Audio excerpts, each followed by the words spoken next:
Olá, turma, tudo bem? Bora lá para nossa última aula, né? No livro de Números. Nós estamos aí, acredito eu que na 20ª aula, e nós então vamos tentar finalizar hoje com essa aula o livro de Números.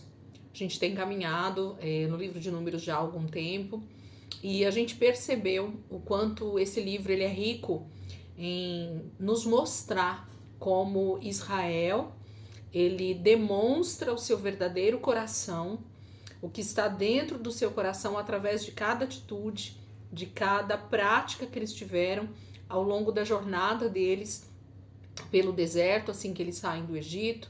E o Senhor, então, a palavra vai dizer que o Senhor foi provando o coração deles, né?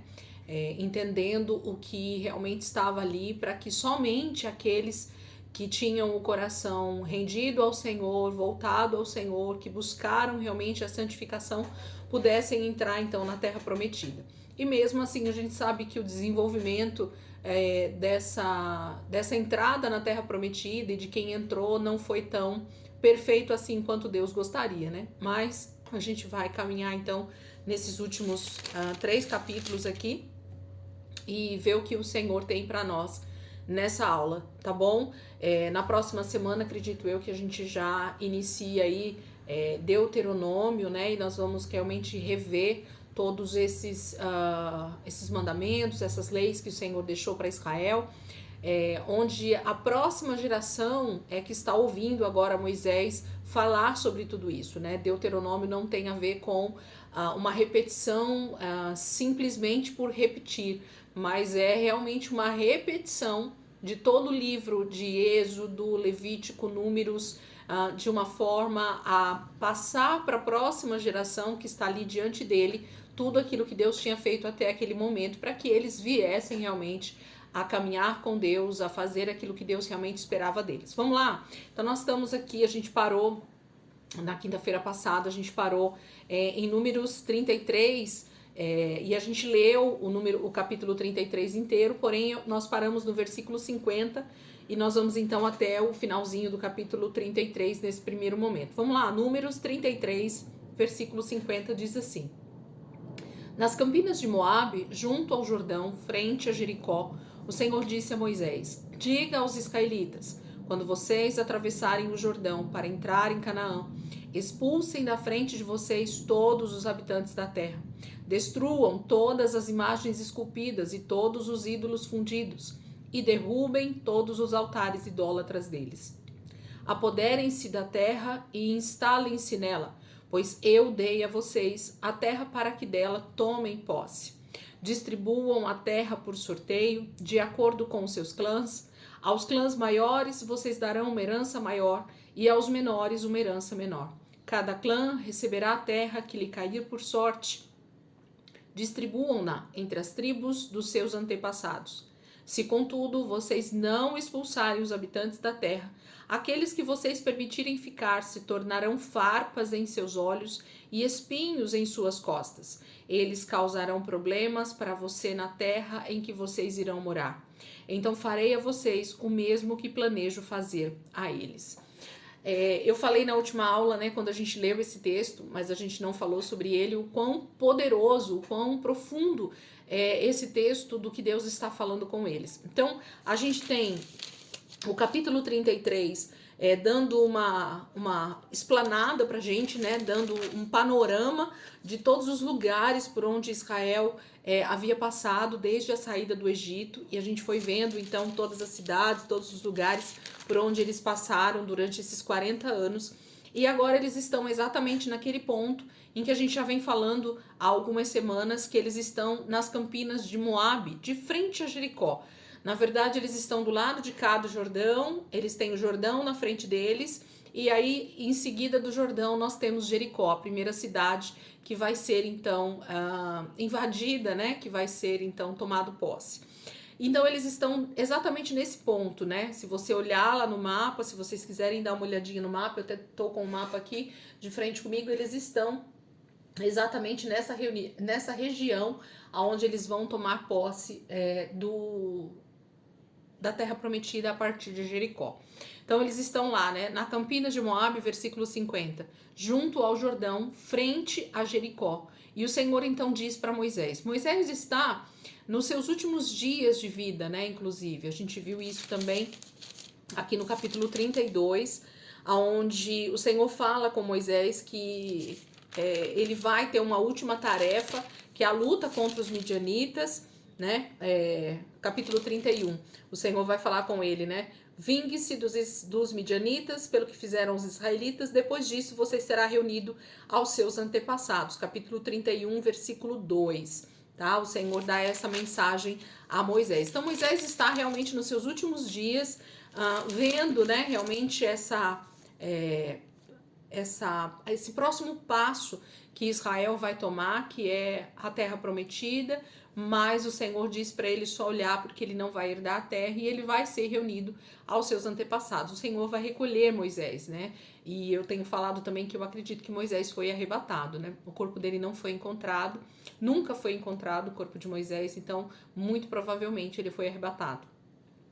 Então ele está ali e o Senhor então fala com ele no versículo 51. Diga aos israelitas, quando vocês atravessarem o Jordão para entrar em Canaã, expulsem da frente de vocês todos os habitantes da terra.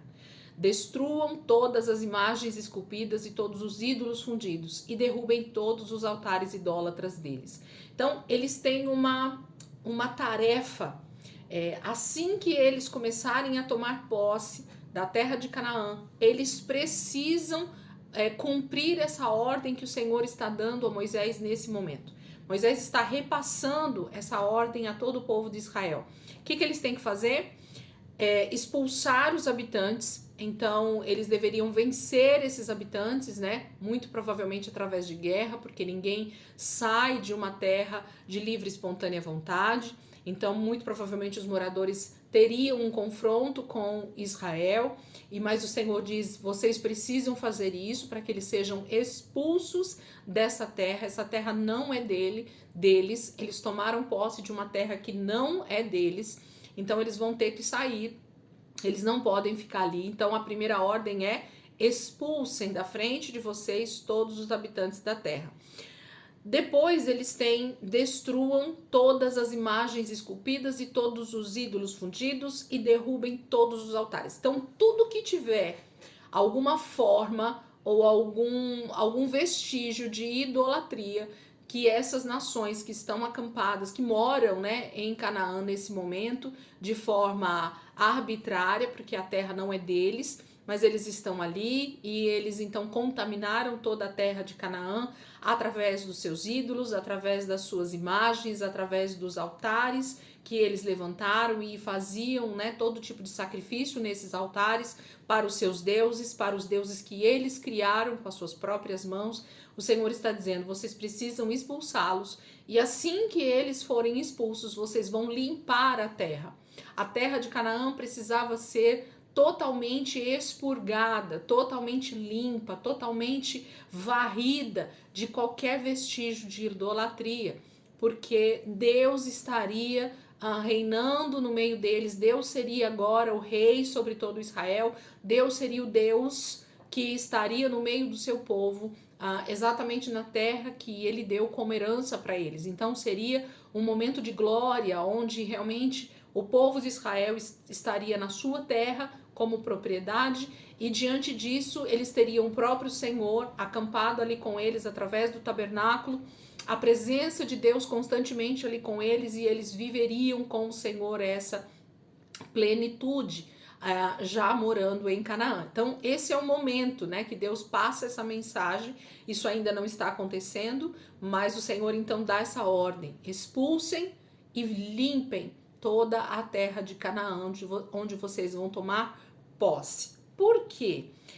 Ele diz, eu vou pular aqui alguns versículos só para a gente já ir para a resposta do Senhor. Versículo 55, olha isso. Se, contudo, vocês não expulsarem os habitantes da terra, aqueles que vocês permitirem ficar se tornarão farpas em seus olhos e espinhos em suas costas. Eles causarão problemas para vocês na terra em que vocês irão morar. então farei a vocês o mesmo que planejo fazer a eles. Então, o versículo 55, ele vai falar que se eles não cumprirem essa ordem que o Senhor está dando, de expulsar esse povo que mora ali em Canaã e de limpar a terra de todo vestígio de idolatria, qualquer altar ou imagem ou qualquer coisa que trouxesse, remetesse, né, para a idolatria que havia em Canaã, deveria ser limpo, deveria ser derrubado, destruído. Porque se eles não fizessem isso, o Senhor já fala o que vai acontecer. O que mais me impressiona, gente, realmente é Deus já dizer o que vai acontecer para esse povo. Eles saberem dessa promessa, eles saberem desse decreto que Deus está dando, dessa palavra que Deus está dando, dessa profecia que Deus está dando, tão aberta, né? Não existe dúvida, não precisa de revelação para entender o que Deus está falando aqui. Deus está dizendo assim: se contudo vocês não expulsarem, se vocês não cumprirem o que eu estou falando para vocês, se não fizerem exatamente como eu estou falando para vocês, vocês terão problemas com esse povo que vai ficar aí junto com vocês. Se vocês permitirem que alguém fique na terra de Canaã, além de vocês, se outras nações, se outros povos, se outras etnias, se outros tipos de povos ficarem com vocês nessa terra, vocês terão problemas. Eles se tornarão, futuro, né? O verbo está no futuro. Eles se tornarão como farpas nos seus olhos, não é isso? Gente, vocês já tiveram alguma coisa incomodando, um cabelo incomodando o olho, né? Um pozinho, uma areinha incomodando os olhos. Como é horrível, como você quase quer arrancar o olho de tanta agonia, de tanta aflição, de tanta coceira que dá, né? É um incômodo sem fim. Enquanto você não limpa aquilo que está caído no seu olho, você não consegue ficar em paz. Aquilo te incomoda de maneira muito, muito grande. E ele diz que, fora eles parecerem farpas nos seus olhos, eles falam que é espinho nas suas costas. Você já teve alguma coisa incomodando as suas costas e aí você tenta se sentar e não consegue, você tenta deitar e não consegue, você tenta, né, se mexer e não consegue, aquilo está sempre te furando, aquilo está sempre te espetando, aquilo está sempre te furando, aquilo está sempre te incomodando.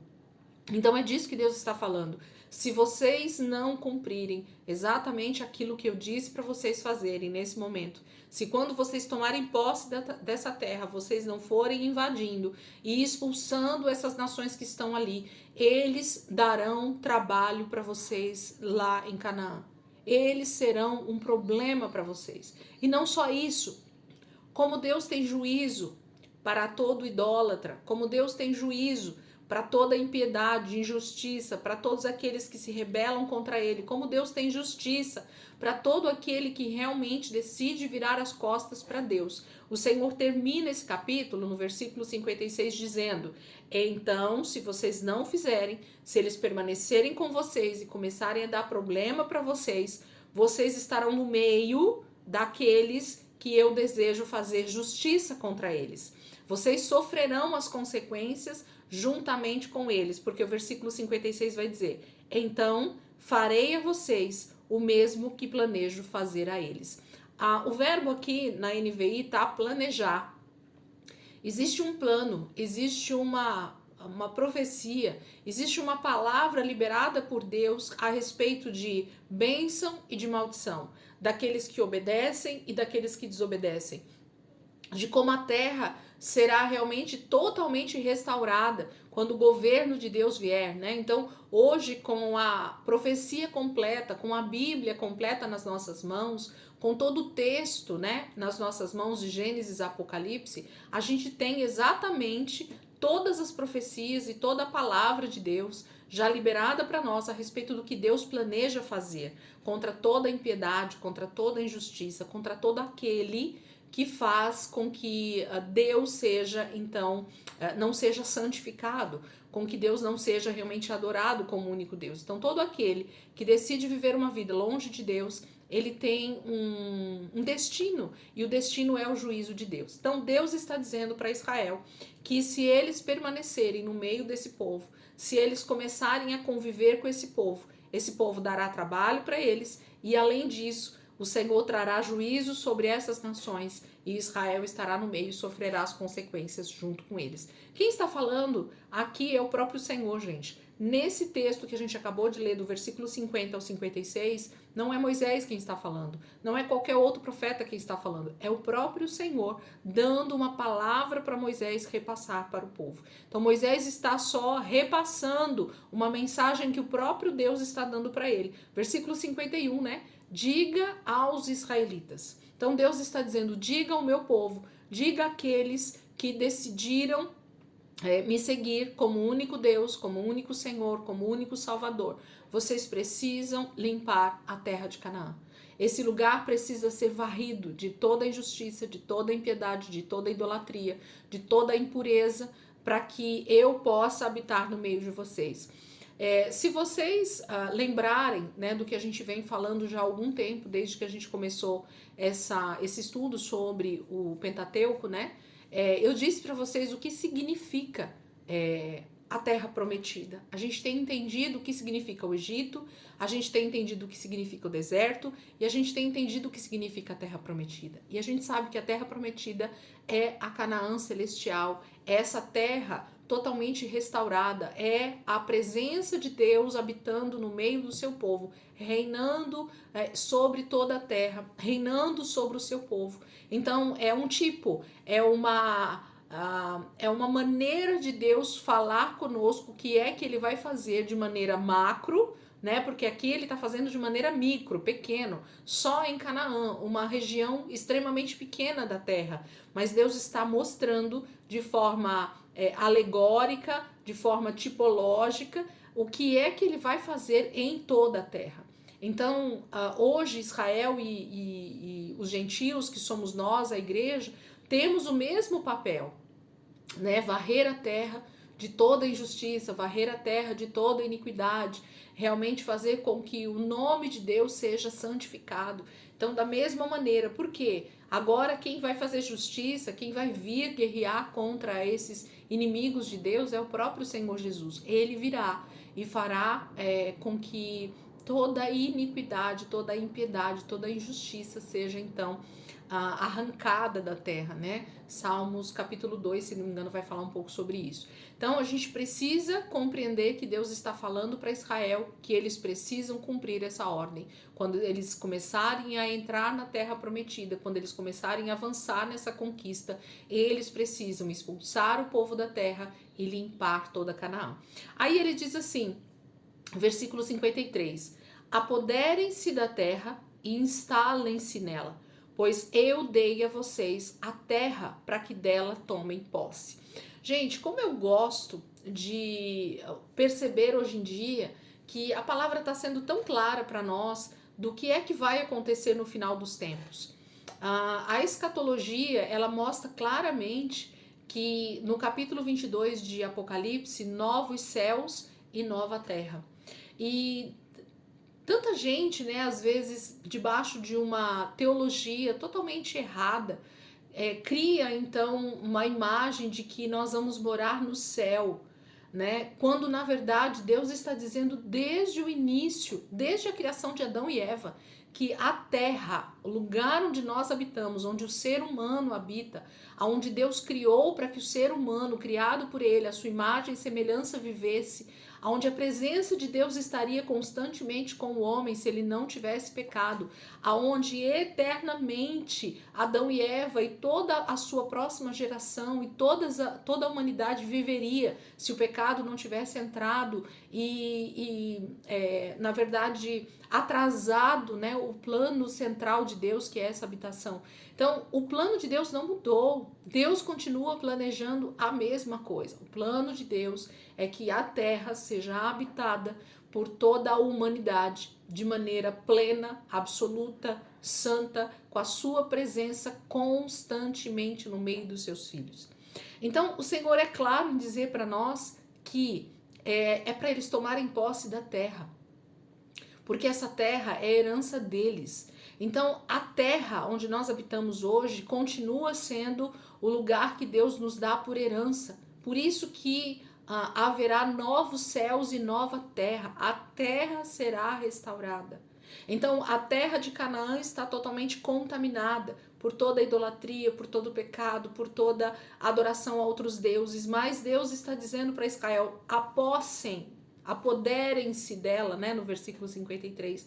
E vocês então vão fazer com que essa terra que eu estou dando como herança para vocês se torne um lugar que eu sempre planejei para essa terra, um lugar onde a minha presença, aonde o meu povo, onde os meus filhos vão habitar de maneira plena, com a minha presença, sem nenhum tipo de contaminação. Esse é o plano do Senhor para Israel nesse momento, e esse é o plano do Senhor para toda a terra. Então Deus começa isso através de Canaã, essa demonstração do que ele deseja fazer, e Israel deveria então ser o protótipo, né, o exemplo do que Deus desejava fazer em toda a terra, em todas as nações, que eles se convertessem ao único e suficiente Salvador, ao único e suficiente Deus que traria então toda a restauração de todo o pecado. Então percebam que Deus está iniciando esse processo de restauração na terra,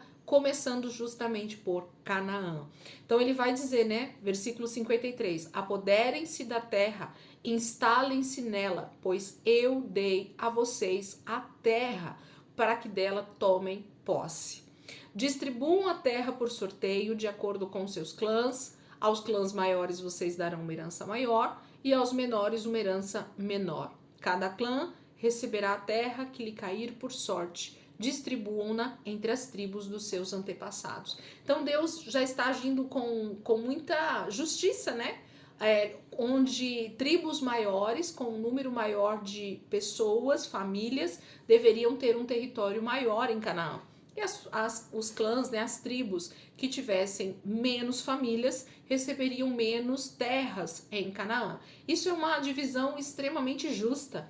Muita gente, muitas terras. Pouca gente, poucas terras. Para que uma família precisava ter um território enorme, sendo que tinha outras 10 famílias que teriam um território menor? Isso fala de uma sociedade justa, uma sociedade debaixo de uma unidade e justiça e equidade, né? Onde cada um realmente vai ter o que realmente precisa para a sua vida ser favorável, sustentável, né? Tranquila. Você precisa ter aquilo que você precisa ter. Você não precisa ter mais e você não pode ter menos. Você vai ter aquilo que você precisa ter. Deus está demonstrando isso para o seu povo.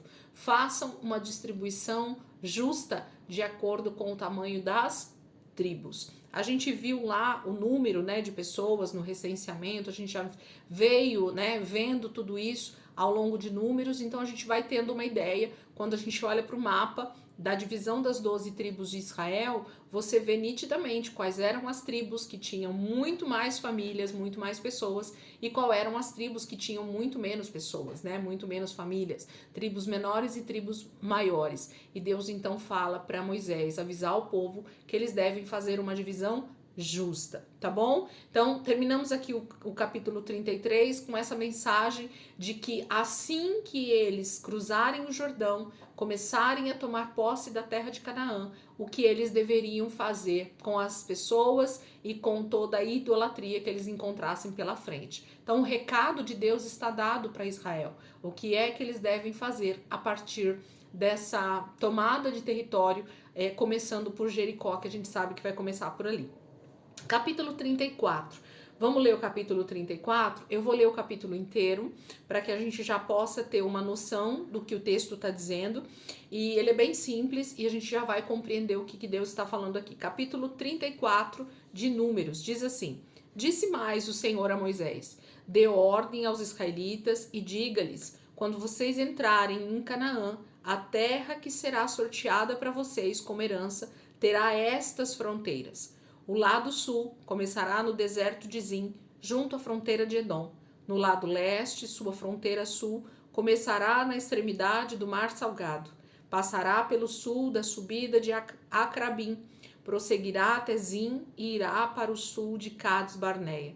Depois, passará por Azar Adar e irá até Asmon, onde fará uma curva e se juntará ao ribeiro do Egito. indo terminar no mar. A fronteira ocidental de vocês será o litoral do Mar Grande, será essa a fronteira do oeste.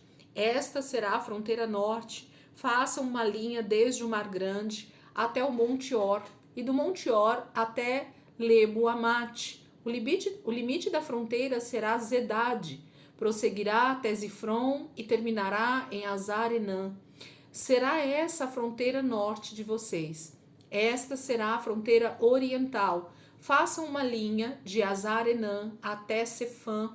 A fronteira descerá de Sefã até Ribla, no lado oriental de Aim, e prosseguirá ao longo das encostas, a leste do mar de Quinerete. A fronteira descerá ao longo do Jordão e terminará no Mar Salgado. Será essa a terra de vocês, com as suas fronteiras de todos os lados. Moisés ordenou aos israelitas: distribuam a terra por sorteio como herança. O Senhor ordenou que seja dada às 9 tribos e meia, porque as famílias da tribo de Ruben, da tribo de Gade e da metade da tribo de Manassés já receberam a herança delas. Estas 2 tribos e meia receberam sua herança no lado leste do Jordão, frente a Jericó, em direção do nascer do sol. O Senhor disse a Moisés: estes são os nomes dos homens que deverão distribuir a terra a vocês como herança. O sacerdote Eleazar e Josué, filho de Num, designem um líder de cada tribo para ajudar a distribuir a terra. Estes são os seus nomes: Caleb, filho de Jefoné, da tribo de Judá; Samuel, filho de Amiúde, da tribo de Simeão; Elidade, filho de Quislom, da tribo de Benjamim; Buque, filho de Jogli, o líder da tribo de Dan; Aniel, filho de Efode, o líder da tribo de Manassés, filho de José; Quemuel, filho de Siftã, o líder da tribo de Efraim, filho de José; Elisafã, filho de Parnaque, o líder da tribo de Zebulon; Paltiel, filho de Azã, o líder da tribo de Issacar; Aiude, filho de Selomi, o líder da tribo de Asser; Pedael, filho de Amiúde, o líder da tribo de Naphtali. Foram esses os homens a quem o Senhor ordenou que distribuíssem a herança aos israelitas na terra de Canaã. Capítulo 34, o Senhor, o próprio Deus, ele dá o limite, ele dá o mapa, ele dá as divisões, ele dá qual é o território que ele então entende que ele está dando como a terra, como posse para as 12 tribos de Israel. Então, esse mapa que Deus desenha aqui agora, do versículo 3 até o versículo 12, são exatamente as extremidades da terra de Canaã que ele está dando como território. Também me espanta bastante, me deixa muito feliz Deus realmente demonstrar que existe um território, um limite que Israel deveria tomar posse. Por quê? Porque os outros territórios, as outras terras já tinham donos, os outros territórios já já tinham sido dados a outros filhos que não eram da tribo de Israel. Então a gente tinha Esaú, que já tinha terras, a gente tinha os outros filhos de Abraão que tinham recebido terra, a gente tinha os filhos de Ló que tinham recebido terra, Edom, né? Então a gente tem outras nações ao redor que já têm os seus territórios. Deus permitiu que eles habitassem ali ao redor, e Israel deveria ter esse território como sua herança. Então não é qualquer terra, não é sair invadindo qualquer território. Deus está delimitando, Deus está desenhando qual era o território que as 12 tribos de Israel deveriam ter. E Moisés está dando ordem, então, para que esses homens, esses líderes que ele dá os nomes aqui, sejam aqueles que vão se reunir para fazer a distribuição destas terras, o sorteio, né? Quando eles entrarem e tomarem posse e essas terras passarem a ser deles, eles iriam fazer sorteios para saber onde cada tribo ia morar, ia se instalar, né? Então, eles deveriam lutar por toda a terra juntos. Então, é isso que a palavra está dizendo. As guerras que Israel iria travar dentro de Canaã seria para todos lutarem. Então, não tinha nenhum lugar onde cada um deveria lutar sozinho, mas eles deveriam estar unidos, eles deveriam estar em conjunto, eles deveriam ser uma tribo só, né, um filho só diante de Deus, lutando por todo esse território. As 12 tribos iriam lutar por isso. E quando então eles tomassem posse, expulsassem os moradores, varressem a terra, limpassem toda a idolatria dali, toda a injustiça, então eles fariam uma reunião, uma assembleia, né, para dividir essas terras, e as tribos que fossem maiores teriam maiores terras, as tribos que tivessem menos famílias deveriam ter menos terras. É isso que Deus está falando nesse momento, e Moisés está deixando isso claro para que eles não tenham nenhum tipo de confusão quando eles começarem, né, a invadir e a tomar posse da terra, que cada um escolhesse o seu território. Não, isso seria feito por sorteio, para que não houvesse nenhum tipo de injustiça ou de privilégio, né? Você imagina que existiam partes, né, do território de Canaã que eram mais rochosos, mais montanhosos, outros territórios eram mais como é que fala? Sem relevo, né? Seriam mais planícies. Então você imagina que quando eu tomo território, quando eu vou querer construir uma casa, querer colocar minha família, eu sempre quero um território melhor, né? Então, para que não houvesse nenhum tipo de injustiça, esses líderes, junto com Eleazar, junto com Josué, sentariam e fariam sorteios. Então, eles sorteariam as terras, e por sorteio fica mais justo, né? Porque aí não tem partidarismo, não tem ninguém escolhendo o que é melhor ou o que é pior, tá bom? Então, esse é o capítulo 34, Deus está dando as fronteiras do território de Canaã. Deus está desenhando o mapa que eles teriam que tomar posse, e essas seriam as terras que eles teriam como herança, nem mais e nem menos. Essas seriam as terras que Deus estava dando para o seu povo. Capítulo 35, vamos lá? Capítulo 35, vamos ler ele até, acho que o versículo 8, e depois a gente lê a segunda parte, tá? Capítulo 35, versículo 1 diz assim: Nas campinas de Moabe, junto ao Jordão, frente a Jericó, o Senhor disse a Moisés: ordene aos israelitas que da herança que possuem, deem cidades para os levitas morarem, e deem-lhes também pastagens ao redor das cidades. Assim eles terão cidades para habitar e pastagens para o gado, para os rebanhos e para todos os seus outros animais de criação. As pastagens ao redor das cidades que vocês derem aos levitas se estenderão para fora 450 metros, a partir do muro da cidade. Do lado de fora da cidade, meçam 900 metros para o lado leste, para o lado sul, para o lado oeste e para o lado norte, tendo a cidade no centro. Eles terão essa área para pastagens das cidades. 6 das cidades que vocês derem aos levitas serão cidades de refúgio, para onde poderá fugir quem tiver matado alguém. Além disso, deem a eles outras 42 cidades. Ao todos, vocês darão aos levitas 48 cidades, juntamente com as suas pastagens. As cidades que derem aos levitas das terras dos israelitas deverão ser dadas proporcionalmente à herança de cada tribo. Tomem muitas cidades da tribo que tem muitas, mas poucas das que tem poucas. Então, vamos só parar aqui para a gente já começar a entender. Então, além da divisão do mapa que Deus fez aqui no capítulo 34 com as fronteiras, agora Deus fala que de todas essas cidades, de todo esse território que Israel vai começar a tomar posse, Deus vai pedir para que eles deem cidades para os levitas. Lembra que a tribo de Levi, ela não tem herança. O Senhor não vai dividir um território inteiro para a tribo de Levi, porque a tribo de Levi vai viver em função do sacerdócio, em função do tabernáculo, em função de servir todas as outras tribos de Israel. Então, é muito importante esse texto do capítulo 35, porque a gente começa a entender uma coisa que talvez a gente não preste atenção na leitura normal da palavra. Os levitas, eles não moravam simplesmente em Jerusalém. Então, não era uma região tomada por levitas. Lembra que o número deles estava na casa dos 22 mil?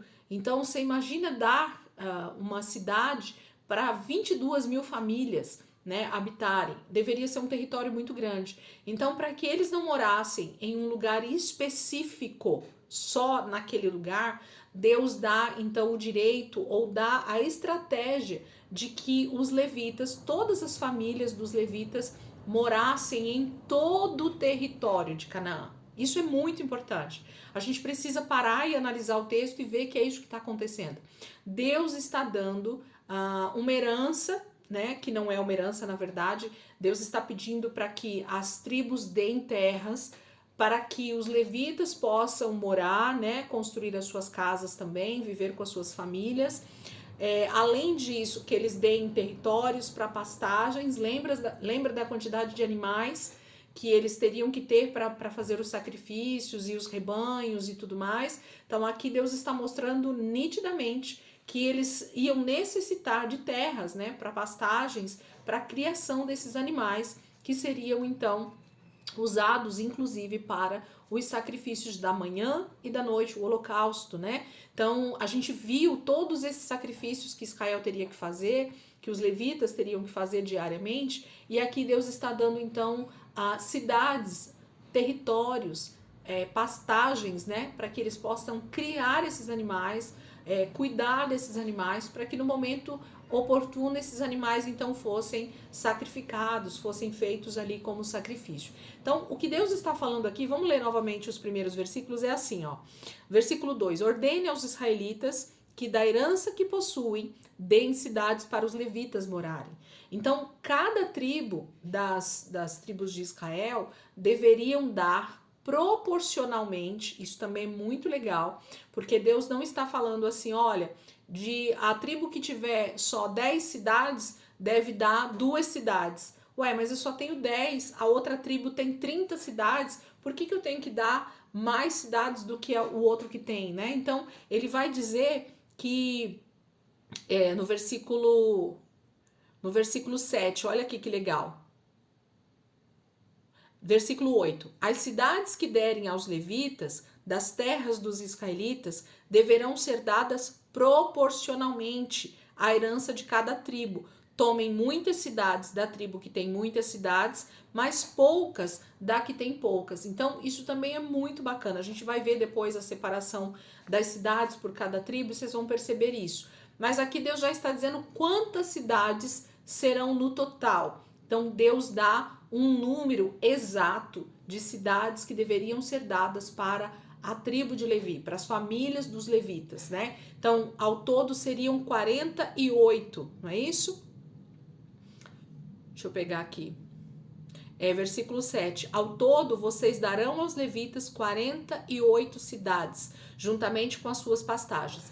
Então, o legal é olhar que o mapa todo de Canaã, né, das 12 tribos, ele é lá todo o território de Canaã, e os levitas não moravam somente ali onde está Jerusalém, onde está o tabernáculo, onde está o templo depois. Não. Eles moravam espalhados em todo o território. Então existiam famílias dos levitas em todo o território de Canaã. Então isso também é algo que a gente não percebe muitas vezes na leitura corrida da Bíblia, ou a gente não percebe numa leitura mais superficial, mas a gente só percebe quando a gente se aprofunda nos estudos e olha para esses textos com mais clareza. Então Deus está dizendo que as famílias da tribo de Levi, elas não deveriam morar num lugar somente, num lugar só, mas elas deveriam ser espalhadas em todo o território de Canaã. Então, no território da tribo de Judá, no território da tribo de Manassés, em todas as tribos deveriam ter levitas morando junto com eles. Eu tenho uma percepção a respeito disso, de que esses levitas habitando no meio das tribos traria uma lembrança ainda maior sobre a questão da santidade, sobre a questão da reverência a Deus, sobre a responsabilidade que eles tinham a respeito da santificação, da presença de Deus com eles. Se os levitas eram homens que precisavam estar sempre se santificando, buscando a santificação, buscando a pureza, né? Eles não podiam estar impuros, porque se eles tivessem que estar ali no tabernáculo, eles poderiam ser mortos. Então você imagina alguém que está ali morando perto de você, então uma família que está ali perto de você, e essa família, ela é responsável por esse processo de santificação de todo o povo. Ela é alguém que é referência para mim nesse processo de santificação. Então eu acredito que Deus faz dessa forma de distribuir, né, as famílias da tribo de Levi em todo o território de Canaã, justamente para que essas famílias dos levitas fossem um referencial, fosse um exemplo para todas as outras tribos, para todas as outras famílias. Então, famílias sacerdotais que estariam ali para ser exemplo para as famílias que não eram da tribo de Levi. Então, isso é muito interessante. Ao todo, 48 cidades, sendo dessas 48 cidades, que é bem importante aqui nesse texto, aqui vai dizer assim, ó, versículo 6. 6 das cidades que vocês derem aos levitas serão cidades de refúgio, para onde poderá fugir quem tiver matado alguém. Além disso, deem a eles outras 42 cidades. Nós vamos ver agora, a partir dos próximos versículos, o que significa essas cidades refúgio, né? Então, 6 cidades, 3 do lado depois do Jordão, que eles ainda vão tomar posse, e 3 cidades do lado ali antes do Jordão, que era das tribos de Ruben, de Gad, da meia metade de Manassés. Eles deveriam distribuir 3 cidades de um lado do rio e 3 cidades do outro, para que essas cidades se tornassem cidades refúgios para homicidas que tivessem matado alguém sem a intenção. A gente vai ver isso, tá? Então aqui o Senhor começa a falar sobre essa divisão das terras, não somente para as 12 tribos, mas agora também para a tribo de Levi. Como é que eles deveriam ser divididos em todo o território de Canaã. Bem legal, eles deveriam estar espalhados em todo o território para que eles pudessem estar ali o tempo todo, sendo uma referência para todo o povo de Israel. Versículo 9 em diante, vamos ler aqui o restante do capítulo 35, para a gente poder entender essa questão da cidade refúgio. Versículo 35, 9. Disse também o Senhor a Moisés: diga aos israelitas, quando vocês atravessarem o Jordão e entrarem em Canaã, escolham algumas cidades para serem suas cidades de refúgio, para onde poderá fugir quem tiver matado alguém sem intenção. Elas serão locais de refúgio contra o vingador da vítima, a fim de que alguém acusado de assassinato não morra antes de apresentar-se para julgamento perante a comunidade. As 6 cidades que vocês derem serão suas cidades de refúgio. Designem 3 cidades de refúgio deste lado do Jordão e 3 outras em Canaã. As 6 cidades servirão de refúgio para os israelitas, para os estrangeiros residentes e para quaisquer outros estrangeiros que vivam entre eles, para que todo aquele que tiver matado alguém sem intenção possa fugir para lá. Se um homem ferir alguém com um objeto de ferro, de modo que essa pessoa morra, ele é assassino. O assassino terá que ser executado. Ou, se alguém tiver nas mãos uma pedra que possa matar e ferir uma pessoa de modo que ela morra, é assassino. O assassino terá que ser executado.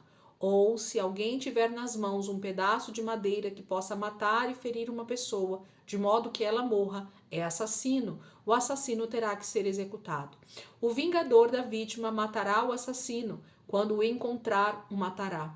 Se alguém com ódio empurrar uma pessoa premeditadamente ou atirar alguma coisa contra ela, de modo que ela morra, ou se com hostilidade der-lhe um soco provocando a sua morte, ele terá que ser executado, é assassino. O vingador da vítima matará o assassino quando o encontrá-lo. Todavia, se alguém, sem hostilidade, empurrar uma pessoa ou atirar alguma coisa contra ela sem intenção, ou se sem vê-la deixar cair sobre ela uma pedra que possa matá-la e ela morrer, então, como não era sua inimiga e não pretendia feri-la, a comunidade deverá julgar entre ele e o vingador da vítima, de acordo com essas leis. A comunidade protegerá o acusado de assassinato do vingador da vítima e o enviará de volta à cidade de refúgio para onde tinha fugido. Ali permanecerá até a morte do sumo sacerdote, que foi ungido com o óleo santo.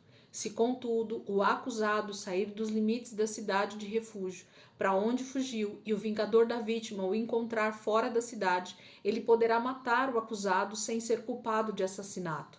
O acusado deverá permanecer em sua cidade de refúgio até a morte do sumo sacerdote. Somente depois da morte do sumo sacerdote poderá voltar à sua propriedade. Essas exigências legais serão para vocês e para as futuras gerações, onde quer que vocês vivam. Quem matar uma pessoa terá que ser executado como assassino mediante depoimento de testemunhas, mas ninguém será executado mediante o depoimento de apenas uma testemunha. Não aceitem resgate pela vida de um assassino, ele merece morrer, certamente terá que ser executado. Não aceitem resgate por alguém que tenha fugido para uma cidade de refúgio, permitindo que ele retorne e viva em sua própria terra antes da morte do sumo sacerdote. Não profanem a terra onde vocês estão.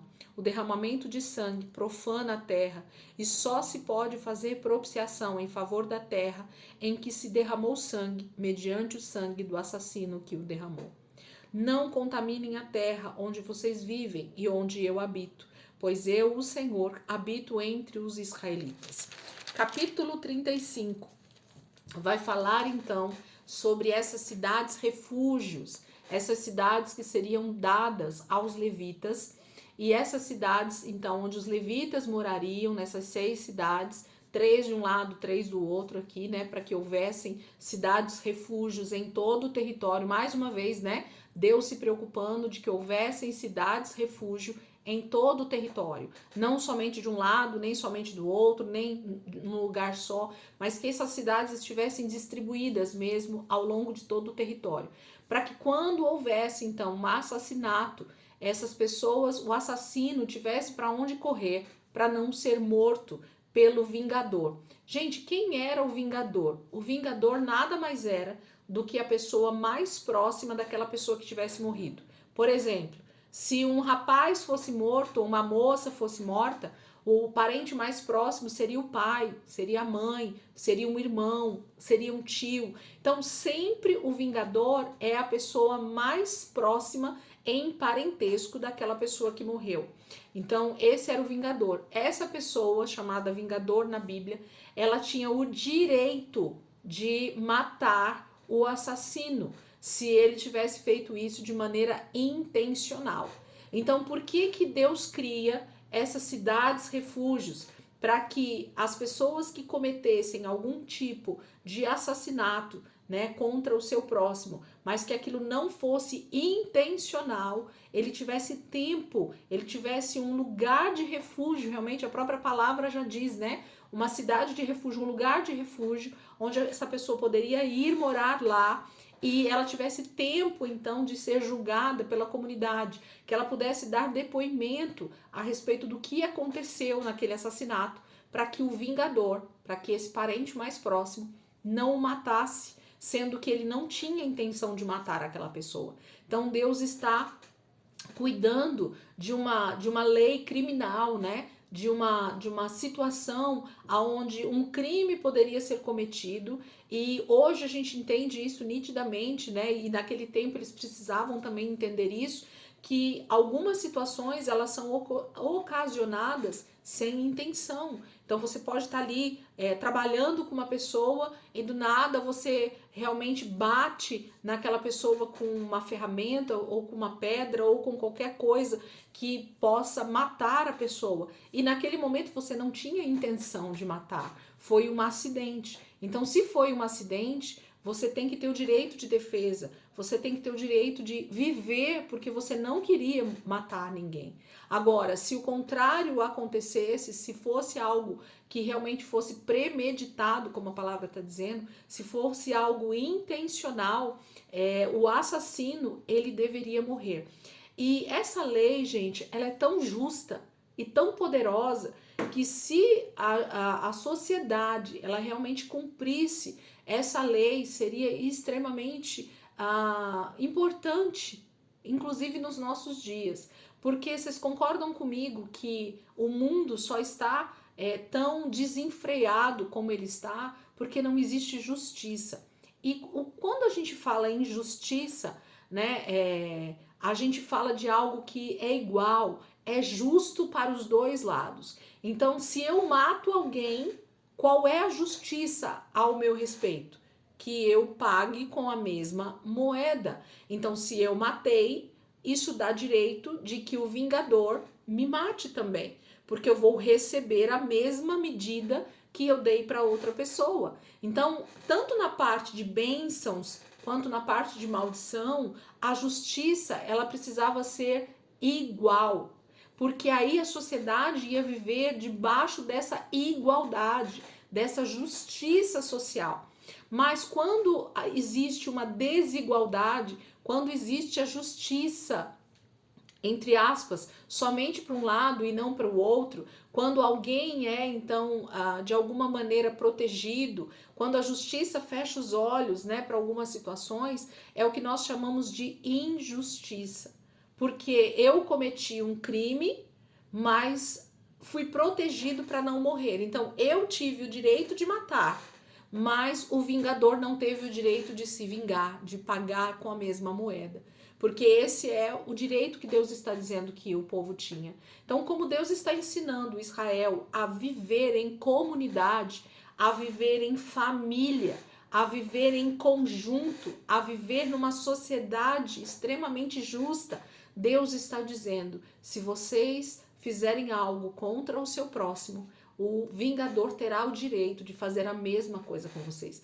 Me alegra muito ler um texto como esse e eu não vejo nenhum tipo de loucura nisso, porque eu acho que a sociedade realmente seria muito mais justa, a sociedade seria muito mais íntegra, a sociedade seria muito mais verdadeira, a sociedade seria muito mais justa realmente se isso continuasse acontecendo não somente em Israel, em Canaã, mas se isso realmente tivesse se estendido para toda a terra e a gente já vivesse isso. Então, por que Deus está dizendo? Porque eu preciso olhar para o meu próximo como se eu olhasse para mim mesmo. Esse é o principal mandamento, né? Amar a Deus sobre todas as coisas e ao meu próximo como a mim mesmo. Eu desejo me matar? Eu desejo morrer? Eu desejo ser assassinado? Não. Então não faça com o seu próximo aquilo que você não deseja para você. Mas o texto então está dizendo principalmente a respeito dessas questões acidentais, dessas questões que não há intenção, porque o assassino por intenção, por desejo de matar, ele deveria ser morto, pronto e acabou. A justiça estaria sendo feita pelo vingador. Mas Deus está dando um lugar de refúgio, são para as pessoas que realmente não tiverem culpa na situação contra o seu próximo. Então Deus daria o direito dessa pessoa continuar vivendo porque ela não teve intenção de fazer aquilo. É para isso que serviam as cidades refúgios.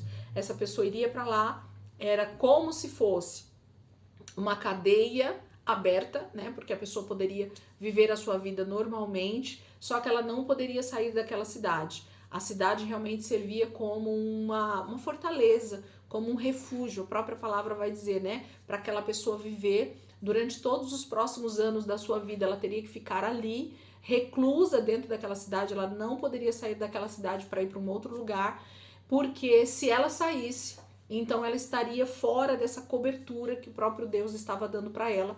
E a palavra vai dizer que se o vingador encontrasse essa pessoa, então fora da cidade de refúgio, ele tinha o direito de matar essa pessoa, então, porque ela estava descumprindo um mandamento do Senhor, uma lei, né, civil que Deus estava, aliás, uma lei criminal, né, que Deus estava dando, que era essa questão de estar recluso, fechado nessa cidade de refúgio até a morte do sumo sacerdote. Então, essa lei, ela fala de um momento, um único momento que essa pessoa então estaria livre para voltar para sua terra, para sua casa, né? Vamos supor que ele morasse, ele fosse da tribo de Judá e ele tivesse então na cidade de refúgio mais próximo dele ali, mas não fosse aquela cidade dele, porque ele estava, né, na cidade de refúgio. Ele só poderia voltar para sua cidade de moradia, para sua família, se o sumo sacerdote morresse. Então, a sorte seria, né, para essa pessoa que tivesse cometido um crime, se o sumo sacerdote fosse bem velhinho, porque aí provavelmente ele morreria rápido e essa pessoa estaria livre, né, para ir morar novamente na sua cidade, na sua casa, sem o problema de ter o vingador agindo, né, sobre a vida dele com justiça. Então ele seria julgado e poderia voltar para sua terra.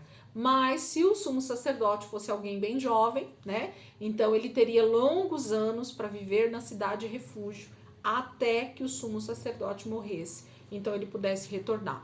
Eu vejo essa lei, gente, como algo muito parecido com as nossas prisões de hoje em dia, né? Então, mesmo que intencional ou não intencional, a cidade refúgio, ela tinha essa intenção de trazer a reflexão, de trazer essa mentalidade, de pensar no próximo, de pensar na atitude que você tomou, de não cometer nenhum tipo de crime, seja intencional ou não, porque você está prejudicando o seu próximo. Então, era essa questão de realmente se preocupar sempre com o próximo, para que nada acontecesse com essa pessoa, para que ninguém fizesse mal um para o outro, que realmente um cuidasse do outro. Esse é o principal motivo, né, de que essa pessoa talvez tivesse que ficar nessa cidade refúgio até a morte do sumo sacerdote. Outra questão dessa questão da morte do sumo sacerdote é a troca de sacerdote mesmo, né? Então, por que ela só poderia sair da cidade refúgio com a morte do sumo sacerdote? Porque troca o sacerdote, troca o sacerdócio. Isso fala da lei e da graça também, né?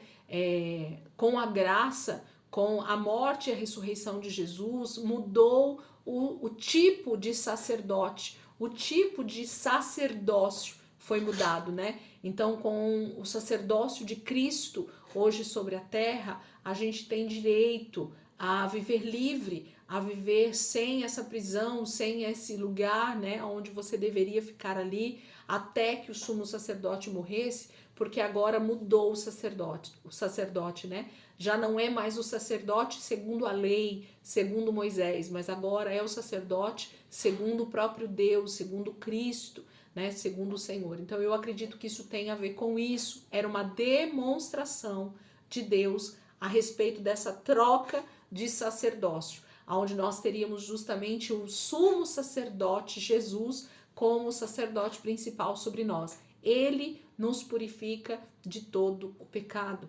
Ele nos dá livre acesso a uma vida abundante novamente, mesmo que nós tenhamos cometido, né, pecado durante toda a nossa vida. Quando nós então encontramos com Jesus, quando nós entramos debaixo dessa lei da graça e da misericórdia de Deus, nós temos a total liberdade de vivermos livres, sem culpa, sem problemas contra qualquer vingador. Isso me dá direito hoje a cometer crimes e viver aí de maneira tranquila? Não, não é disso que está falando. Está falando de uma lei que realmente cobre, de uma lei que nos dá direito a viver em liberdade, mas não nos dá direito a cometer nenhum tipo de crime contra o nosso próximo da mesma maneira, né? Assim que o sumo sacerdote morria, nessa lei aqui, ele estava livre para ir morar novamente na sua cidade, na sua casa, mas isso não dava direito dele cometer nenhum outro tipo de assassinato.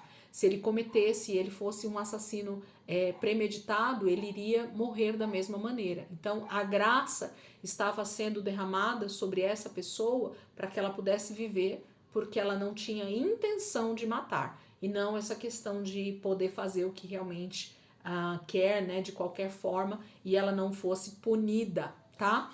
Então, essa lei aqui da cidade refúgio e do assassino é bem bacana nessa questão de que Deus já estava dando uma lei muito clara, objetiva para todo Israel, de como é que eles iam conviver como famílias, como uma só comunidade dentro da terra de Canaã. Eu quero frisar agora com vocês os últimos versículos desse texto 35. Então vai comigo lá para o versículo... vamos pegar do 29, só para a gente ver algumas coisas que Deus está falando aqui. 35, 29, diz assim: estas exigências legais serão para vocês e para as futuras gerações onde quer que vocês vivam. Então aqui é bem importante. Então não está falando somente de Israel dentro de Canaã. Está falando inclusive de onde quer que os israelitas estivessem essa lei continua valendo para eles, para as futuras gerações. Então, isso inclui a nós hoje em dia, né? Então, isso se estende por toda a palavra de Deus, isso se estende por todos os séculos, até que Jesus venha e estabeleça realmente o seu reino de paz, onde não vai haver mais morte. Então, até que exista ainda essa possibilidade de alguém ser assassinado, essa lei que a palavra de Deus está dando, ela funciona muito bem ainda para nós. Então, Israel cumpre isso até hoje, e nós devemos cumprir porque entendemos que essas futuras gerações nos incluem, porque ele vai falar aqui sobre os estrangeiros que moram com vocês. Olha o que ele diz, versículo 30, quem matar uma pessoa terá que ser executado como assassino mediante depoimento de testemunhas. Então isso aqui está falando de alguém que vai ser morto, mas ele precisa ter realmente um testemunho a respeito do assassinato. Não é assim simplesmente sair matando alguém porque você acha que ela matou. Isso poderia ser muito perigoso, né? Porque realmente ela poderia não ser o assassino. Então ele vai dizer assim, mas ninguém será executado mediante o depoimento de apenas uma testemunha. Então deveria ter mais de uma testemunha para que realmente alguém fosse assassinado como, fosse morto como assassino, né? Que o vingador tivesse o direito de matar aquela pessoa debaixo de justiça. Deveria ter o depoimento de pelo menos 2 pessoas, tá? Então, vocês percebem como a justiça, mesmo nos dias de hoje, ou já há séculos, ela traz essa questão das testemunhas, né? De você julgar alguém, de você condenar alguém ou absolver alguém mediante testemunhas. Deus faz isso. As leis que nós temos hoje em dia, por exemplo, no Brasil, muitas delas se baseiam inclusive no Velho Testamento, nessas leis dadas a Moisés, ok? Tem muito resquício, né, do que Deus deixou dentro da palavra, porque fala de justiça, fala de uma maneira correta de julgar, tá? Então deveria ter pelo menos 2 pessoas para que uma pessoa realmente fosse morta pelo vingador como assassino. Versículo 31, não aceitem resgate pela vida de um assassino, ele merece morrer, certamente terá que ser executado. Então, não haveria fiança, hoje a gente usa essa palavra, né? Fiança, mas não existe resgate, não existe nenhum preço, nenhum dinheiro que pague pela vida de um assassino. Então, não há forma de um assassino ficar vivo. Se ele matou, ele tem que morrer. Se ele prejudicou, ele tem que ser prejudicado. Então, é uma lei tão justa que Deus deixou, que fala que não existe fiança para o assassino. Da mesma forma que ele matou, ele vai ter que ser morto. Essa é a moeda de troca, né, do assassino. É a sua morte também, para que ele pague com a mesma moeda. Olha o que ele vai dizer por quê. 32. Não aceite resgate por alguém que tenha fugido para uma cidade de refúgio, permitindo que ele retorne e viva em sua própria terra antes de morrer, antes da morte do sumo sacerdote. Então, também não havia nenhum tipo de fiança, nenhum tipo de pagamento, nenhum tipo de propina que pudesse ser pago para que o assassino que estivesse sendo ali guardado na cidade de refúgio, mesmo que ele não fosse culpado daquele assassinato, ele não poderia voltar para sua terra, ele não poderia voltar para sua casa antes da morte do sumo sacerdote. Então, nenhum tipo de fiança, de pagamento daria o direito dessa pessoa retornar para sua casa, a não ser a morte do sumo sacerdote. A troca do sacerdócio, lembra? Então, a moeda de troca era que alguém iria morrer em lugar dele.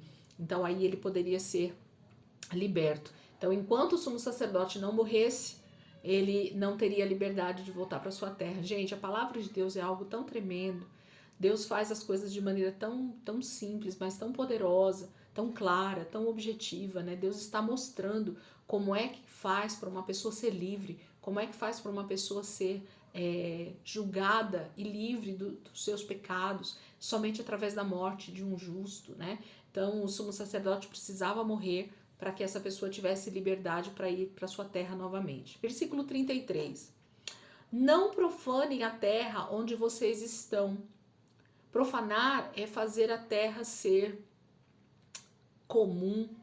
A terra é algo poderoso. Deus criou as coisas com o seu poder, né? Deus deixou a terra para que o homem cuide dela. Não profanem a terra onde vocês estão.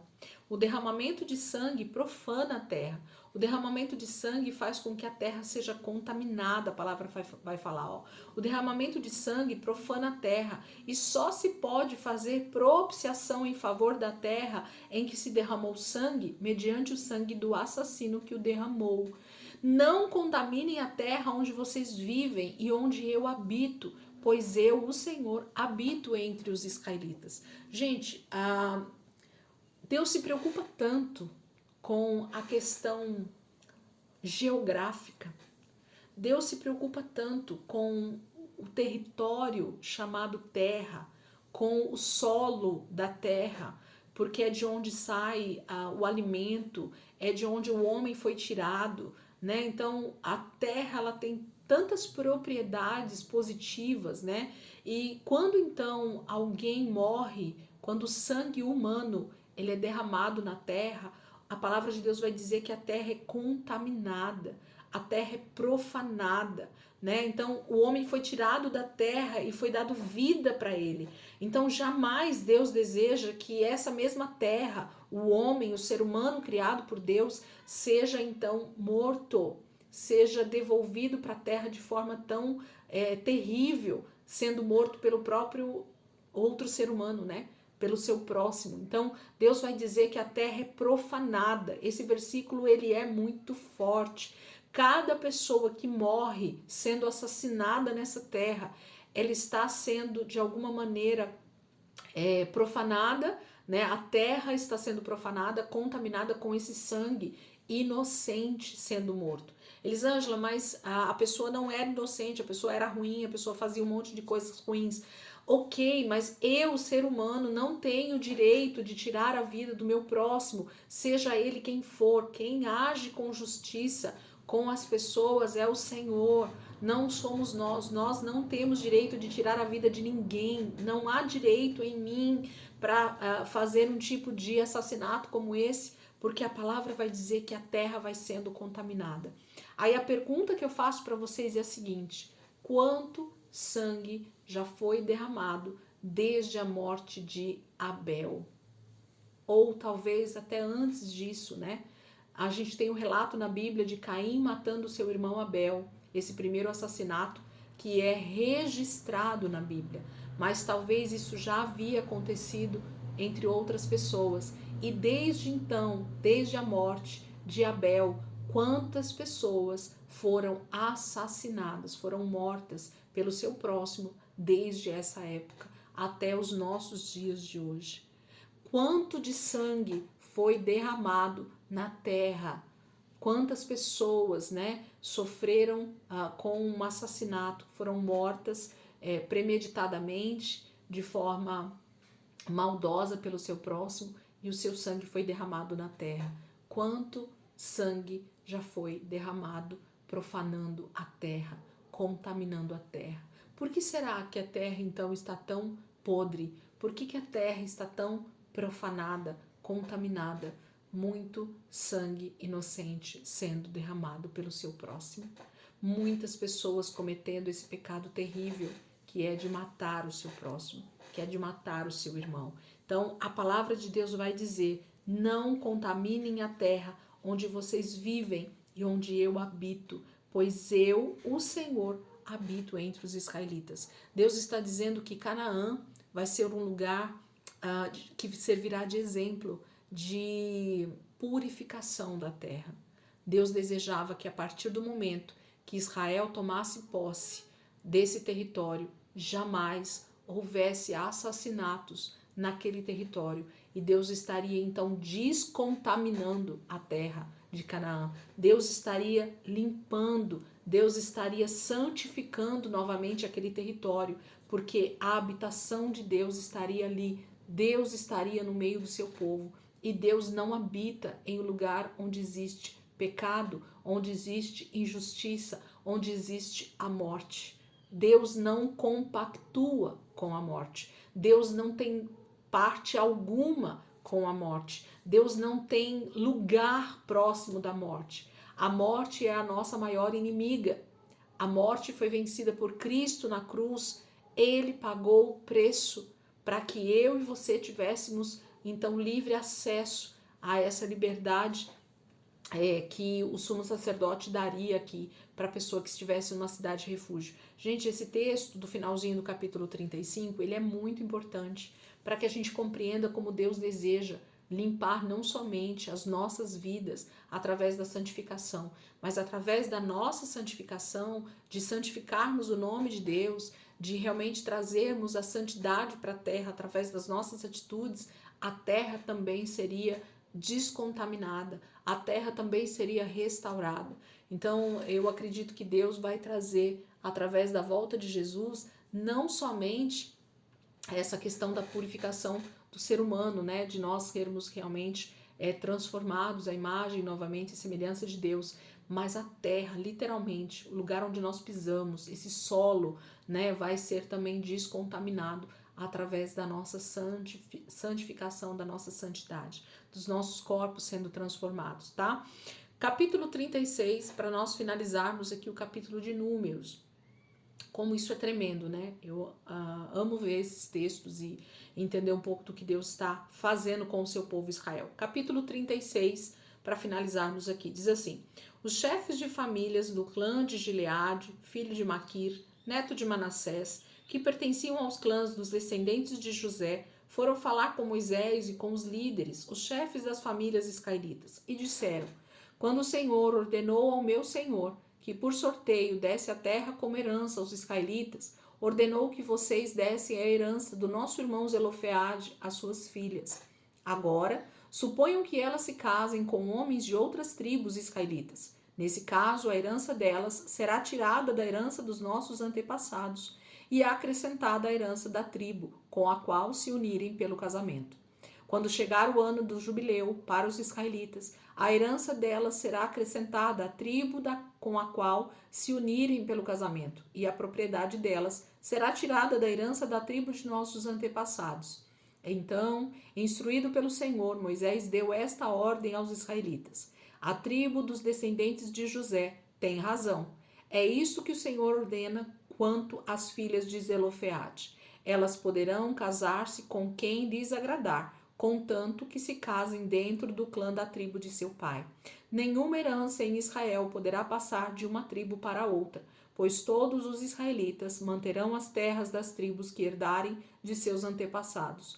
Toda filha que herdar terras em qualquer tribo israelita se casará com alguém do clã da tribo de seu pai, para que cada israelita possua a herança dos seus antepassados.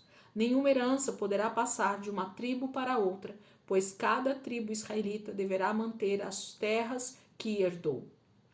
As filhas de Zelofeade fizeram conforme o Senhor havia ordenado a Moisés. As filhas de Zelofeade, Maalá, Tirza, Ogla, Milca e Noa, casaram-se com seus primos paternos, dentro dos clãs dos descendentes de Manassés, filho de José, e a herança delas permaneceu no clã e na tribo de seu pai.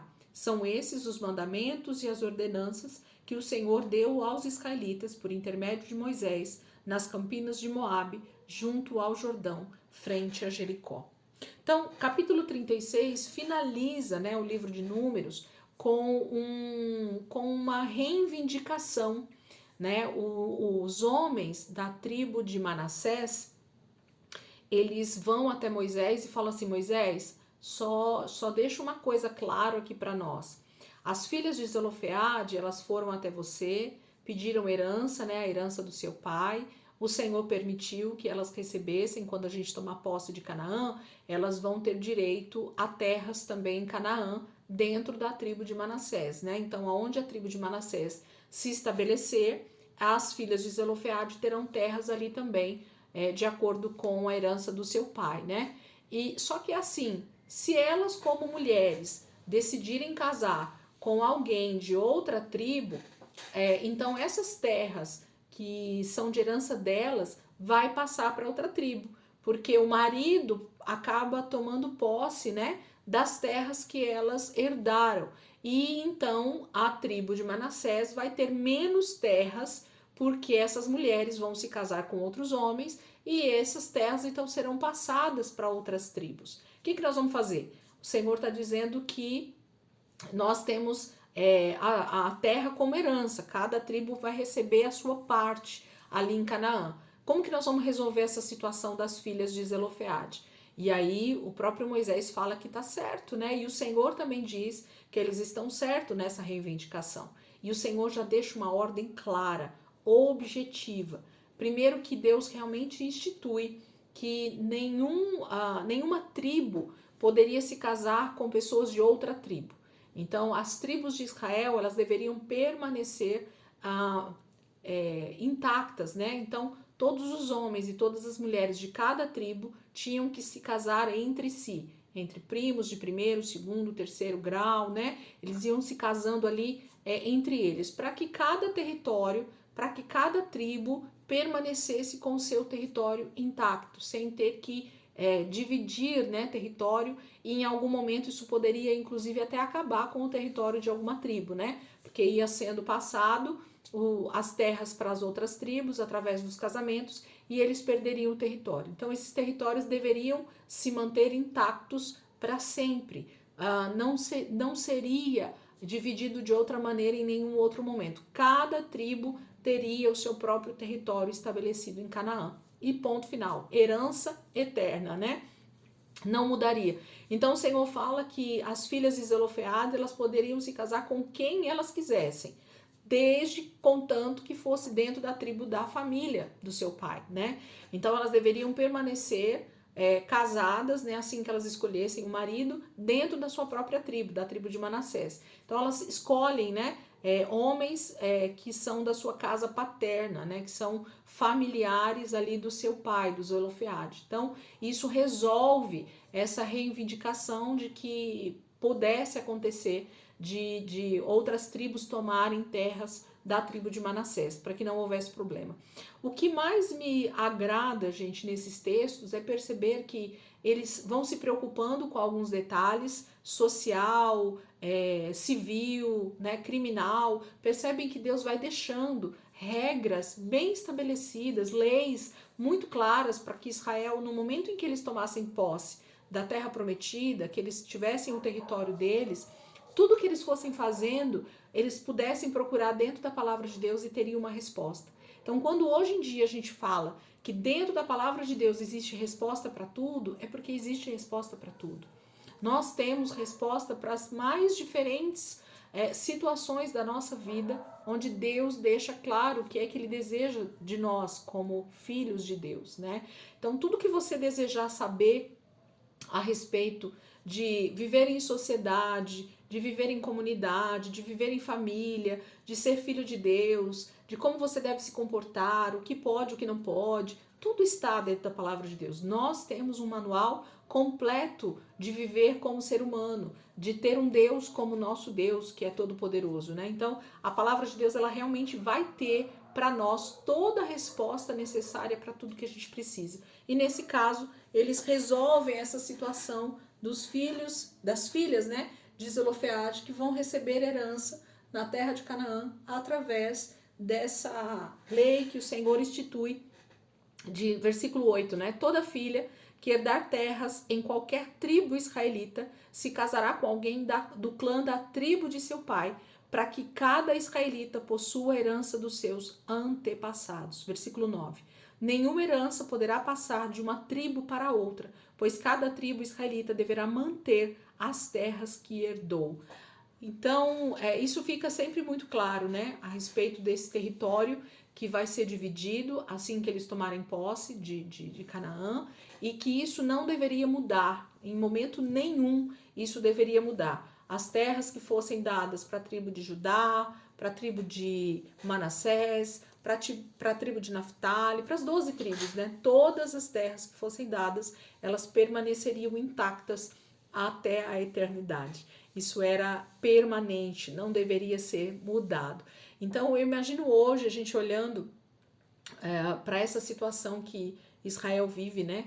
Com a Palestina ali, com outras nações brigando, né, por aquele território. Quando a gente olha para um texto como esse, em que o Senhor deu aquele território como herança para Israel, e ao longo desses, sei lá, quase 6.000 anos de história, né, Israel vem sendo atacado por diversas nações, desejando justamente esse território, essas terras que Deus deu para eles como herança, como uma terra dada pelo próprio Deus ao seu povo, para que eles vivessem ali e nada mudasse. É deles. Deus deu essa terra para eles, né? Israel foi dada para eles. Canaã foi dada para eles como herança eterna. E infelizmente, de todas as maneiras, as nações tentam tirar isso de Israel, tentam fazer com que eles percam aquele território, com que eles sejam expulsos, né? Durante muitos séculos, Israel foi expulso da sua própria terra e não esteve ali, né, morando ali. Então, a gente olha para um texto como esse de Números e percebe que Deus se preocupa também com essa questão territorial, com a terra, né, que é de herança do seu povo, tá bom? Gente, terminamos aqui então o livro de Números. Eu acredito que a gente tenha conseguido realmente extrair bastante desses textos do livro de Números. Se a gente cavar, né, com certeza a gente consegue extrair ainda mais. O texto é muito rico, né, as passagens são muito ricas e a gente vai tentando justamente achar o máximo possível, né, de entendimento que a gente tem até esse momento, e o Espírito Santo é sempre poderoso para nos ensinar. Semana que vem, então, a gente começa o livro de Deuteronômio, que em hebraico chama Devarim, que significa palavras, né? Então, quais são as palavras que Deus deixou para o seu povo, para Israel, para que eles fossem conduzidos por elas, né? Para que eles fossem realmente seguindo, né, essas palavras que Deus deixou. Então, o livro de Deuteronômio, no hebraico, é Devarim, que significa palavras, tá bom? Então, semana que vem a gente começa aí o livro de Deuteronômio e em nome de Jesus a gente logo tá terminando aí o Pentateuco para seguir através de Josué, tá bom? Deus abençoe, ótima semana aí para vocês e se Deus quiser, na próxima quinta a gente tá aí de volta para continuar a nossa aula em nome de Jesus. Deus abençoe.